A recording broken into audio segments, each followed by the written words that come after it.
Sir काय सांगाल कालची जी घटना घडली होती?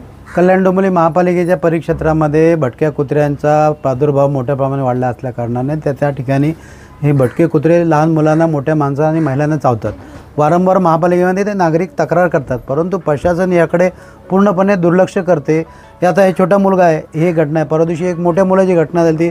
त्याच्या अगोदर एक दिवस आंबेडकर नगरमध्ये दीपक भालेराव यांच्या तिथं पण अशीच घटना झाली. लहान मुलांना चावला होता. महापालिकेच्या कर्मचाऱ्यांना बोलून मी सांगितलं की हे डॉग व्हॅन ह्या ठिकाणी कार्यरत करा, परंतु प्रत्यक्षतः कार्यरत होत नाही. आणि जे अधिकारी आहेत ते अधिकाऱ्यांना जर का आम्ही बोललो की त्यांना राग येतो, त्यांच्या कॅबिनही बंद होतात. मग AC कॅबिनमधून बसून जर का प्रशासन काम करत असेल तर मग सामान्य जनतेचे अशा प्रकारचे हाल होणार.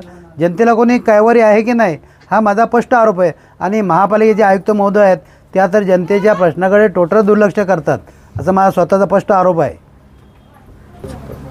कुत्रा आला मागून, याच्यावर ते झपटला, नंतर तोंडावर पूर्ण फाडून दिले. आणि गुप्त अंगावर, हा, गुप्त अंगावर झपटला ना त्यांनी, असा करून असं बाईट केली. हा, पुन्हा एक काय काय मागणं? मागणं काय, आता म्युन्सिपाल्टीमध्ये ॲप्लिकेशन द्यायचे. कुत्रे जेवढे आहे, आता हे बघा, एक दिवस माझ्या मुलाला, दुसऱ्या वेळी दुसऱ्याला, आता माहिती पडलं की माणसाला एक चावला आहे, मोठ्या माणसाला.